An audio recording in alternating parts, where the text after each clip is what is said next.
Il y a 4 personnes ici donc, qui sont engagées au terme de la formation. Et je pense que l'entreprise est super satisfaite. Et nous, de notre côté, quand on a 4 personnes à l'emploi, voilà, pour nous, c'est vraiment toujours une réussite aussi.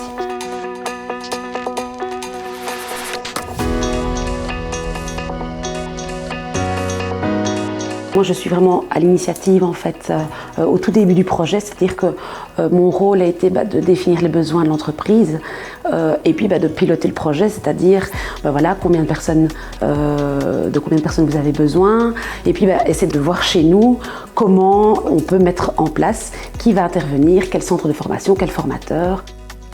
En tant que voiriste, on recherche un peu tout type de profil. On a une particularité, c'est que nous, nos équipes effectuent les chantiers de A à Z. Donc en gros, quand nous remportons un chantier de soumission, il est attribué à un gestionnaire qui a son équipe. Et leur équipe, en gros, on a besoin de manœuvres, on a besoin de spécialisés, on a besoin de qualifiés, de grutiers. Et c'est toute cette main-d'œuvre qui, à un moment, manquait au sein de notre structure. Il a fallu combler ce manque. Et c'est vrai que c'est quand même, je pense, dans notre secteur, un manque criant. Nous sommes partis sur une base de 20 candidats pour finalement en engager 4, mais 4 qui sont vraiment motivés pour l'avenir.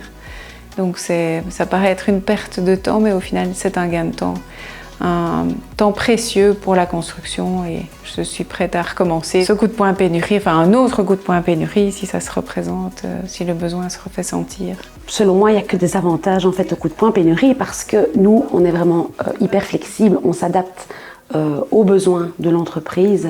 On écoute les besoins et en fonction de ça, on s'adapte.